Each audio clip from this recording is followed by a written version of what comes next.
오늘은 관계대명사에 대해서 공부를 한번 해보겠습니다. 관계대명사는 관계사와 대명사를 합쳐진 거를 관계대명사라고 해요. 관계사는 뭐냐 하면은 접속사를 얘기를 합니다.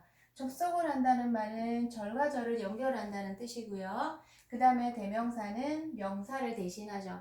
자, 이게 무슨 말이냐 그러니까 절과 절을 연결하는 접속사와 명사를 대신하는 대명사의 구실을 한다. 자, 무슨 말이냐면은 자, 관계대명사 절 자체가 품사가 형용사예요. 즉 형용사는 제한용법, 사술용법이 있는데 이 아이가 뭔가를 수식할 때는 반드시 명사를 수식하게 되어 있거든요. 그런데 문장 내에 어떤 명사를 이 관계사절이 수식을 할 거예요. 즉 관계사절이 수식을 할 때 이렇게 수식받는 명사가 반드시 존재하고 할 것이고 이 수식받는 명사를 우리가 선행사라고 할 겁니다. 즉 선행사의 뜻이 뭐냐 그러면은 앞선자 갈행자예요. 즉 관계사절이 형용사절이 뒤에 있으면 얘가 그것보다는 앞에 있다라는 뜻입니다. 그래서 이 아이를 선행사라고 부르고요. 이 선행사하고 같은 명사는 반드시 뭐를 시켜라? 생략을 시켜버린다는 게 여기서 포인트가 나와요. 즉 그 앞에 관계사 절 자체는 형용사인데 그 형용사가 뭔가를 수식하거나 설명하는 아이는 명사였다는 거고 그 명사를 선행사라고 부르고 그 선행사와 같은 명사가 생략된다. 이 말은 무슨 말이냐 그러면은 즉 명사는 주목보 중에 하나의 역할을 합니다. 그러면 주목보 중에 하나가 없다라는 뜻이 되는 거예요. 주목보 중에 하나가 없다는 말은 문장의 핵심적인 구조가 없다는 뜻이 되기 때문에 이 관계대명사는 반드시 뒤쪽에 불완전 문장이 오게 됩니다. 얘가 불완전하다는 게 가장 큰 포인트가 될 겁니다. 나중에 우리가 문법 문제를 푸는 데 있어서 완전 불완전을 찾는 것이 가장 중요한 내용이 될 거예요. 자, 이제 이해를 한번 했습니까? 절과 절을 연결을 할 건데 앞에 어떤 명사가 들어있는 절과 그 중에 그 명사를 수식하거나 설명하는 절이 뒤에 따라올 거니까 그 접속사 구실도 해야 되면서 그 다음에 그 안에 선행사랑 같은 애가 생략이 됐기 때문에 생략된 그 명사의 역할도 같이 하는데 자, 여기 한번 보세요. 그래서 만약에 선행사하고 누가 같았다? 주어가 같았다라고 한다면 이 관계사는 접속사와 주어의 구실을 같이 할 거예요.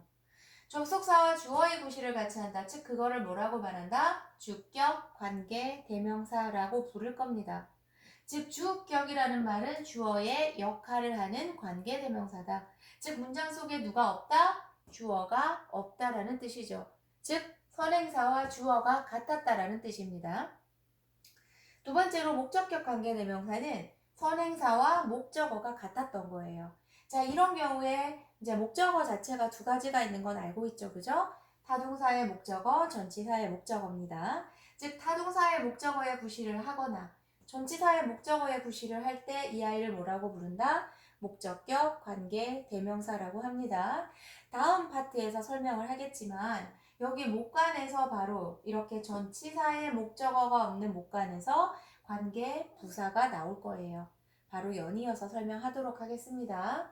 그 다음에 선행사와 이거 잘 보세요. 선행사의가 사라지는 경우, 즉 소유 형용사가 사라지는 경우예요.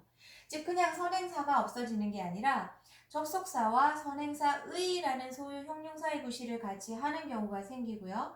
이거를 뭐라고 부른다? 소유격 관계 형용사라고 얘기를 해요.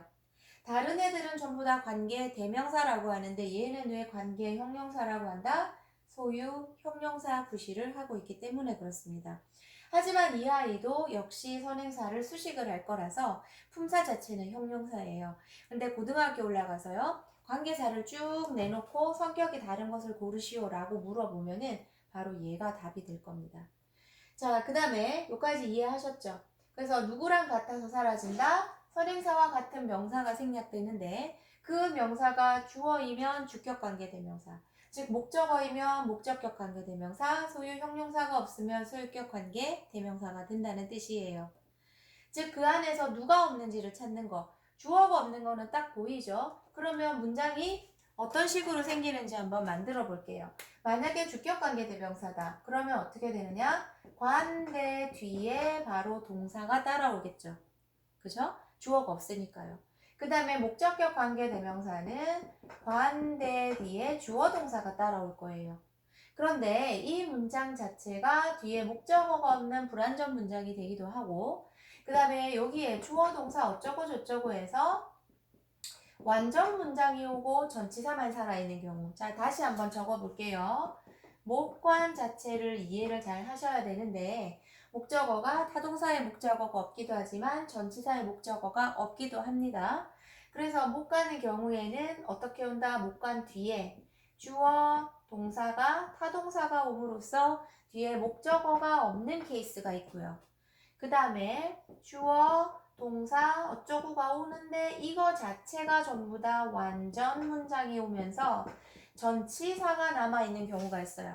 즉 전치사 구는 거의 다 형식에 들어가지 않는 경우가 많기 때문에 전치사에 목적어가 없어서 불완전하지 전치사 구를 뺀 나머지는 완전 문장인 경우가 되게 많다는 거죠.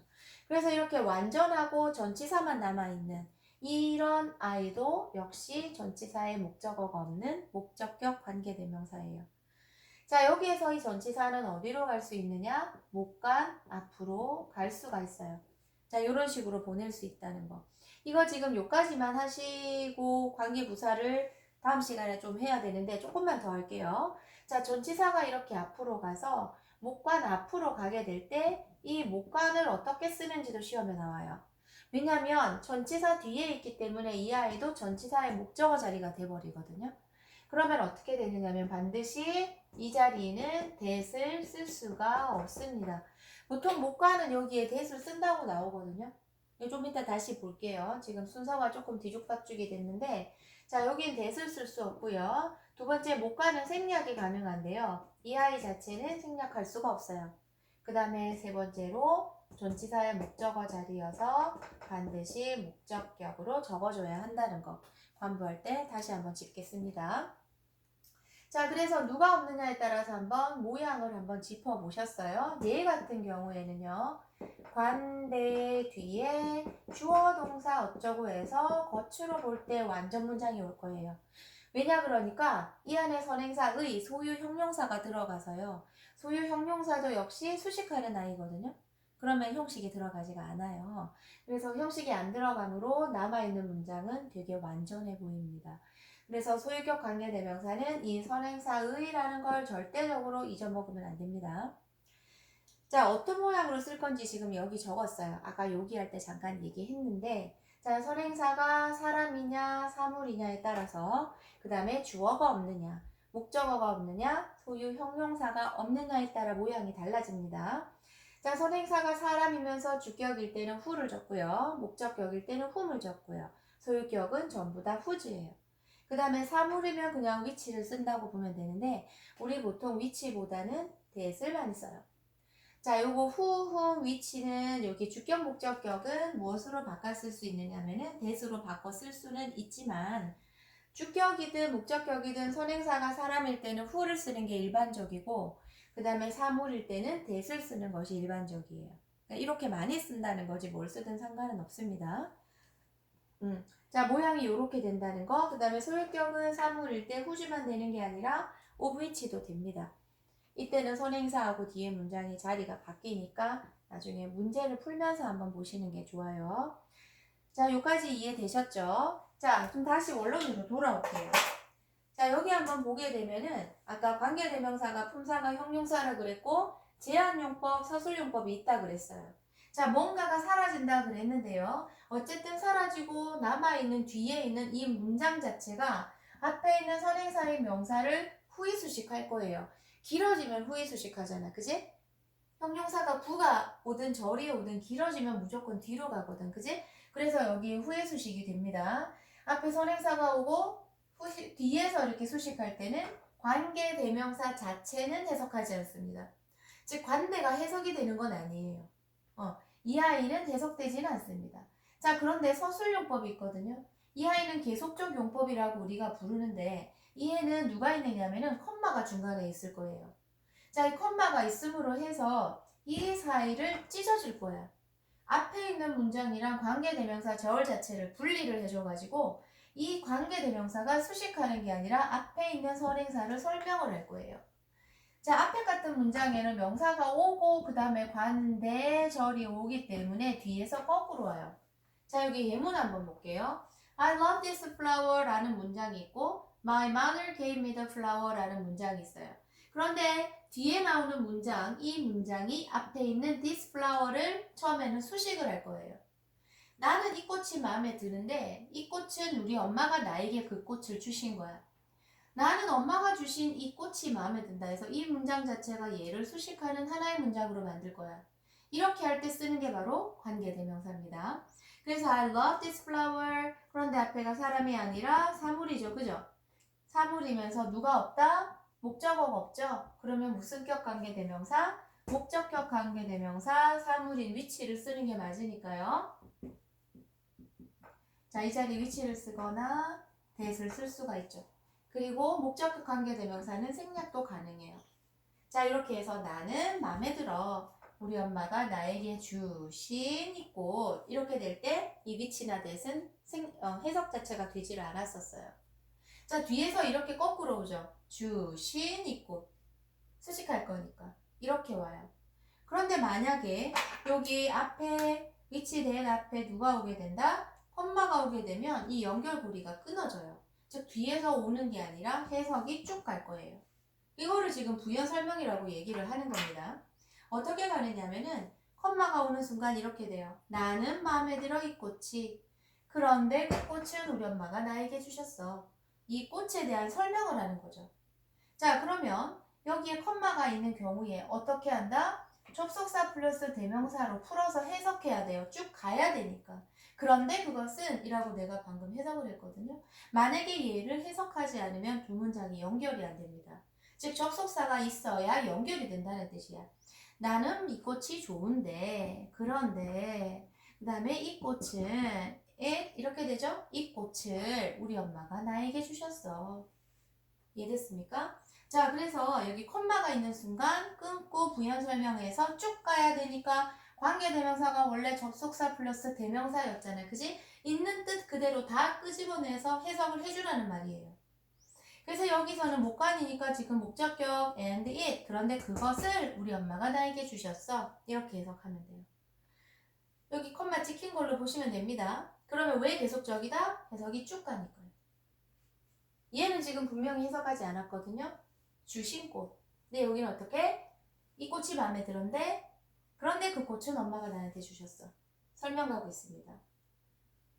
이해됐습니까? 자, 지금처럼 이렇게 두 문장이 있을 때 이 문장을 연결을 하되 어느 한 명사를 뒷문장이 수식할 때 만들어지는 게 관계대명사. 즉 품사가 뭐다? 형용사다. 이해됐지? 자, 여기에서 보게 되면 풀어서 어떻게 해석하느냐? 접속사 두 개가 순접이 될 때 그런데 그것은 하면 and. 하지만 내용이 양쪽에 반전이 있어서 그러나 이렇게 되면 for. 그 다음에 for 같은 경우에 이유의 for거든요.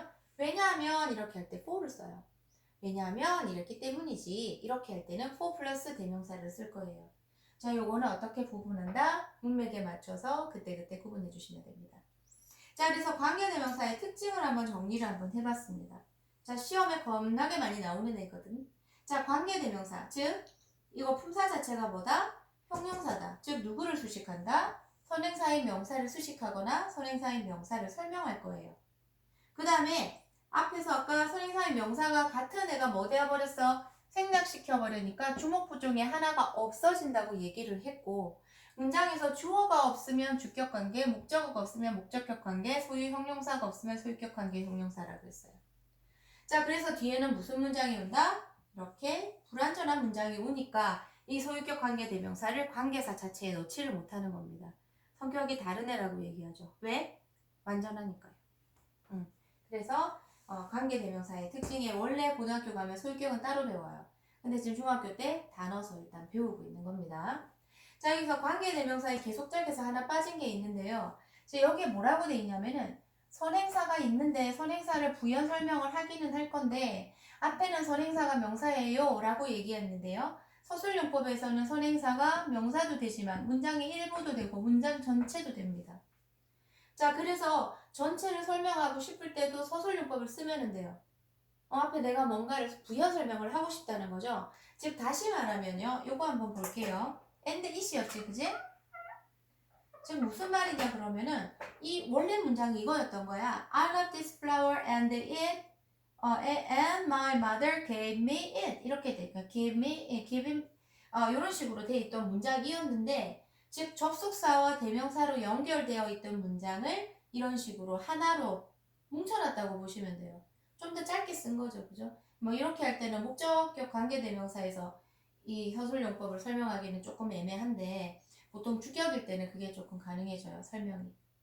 좀 다르게, 문장을 다르게 쓰는 방법이라고 보시면 됩니다. 특히 여기 콤마가 있을 때 그래요. 부연 설명을 하는 거니까. 자, 이렇게 해서 관계대명사 전체를 한번 풀었습니다. 다시 한번 잘 짚어서 뒤에가 뭐 때문에 이런 이야기가 나오고 이름이 왜 이렇게 지어졌는지, 그 다음에 품사는 역할인데 얘가 어떤 역할을 하는지, 즉 형용사 역할을 하고 있다는 거 절대적으로 기억을 해 주시기 바랍니다.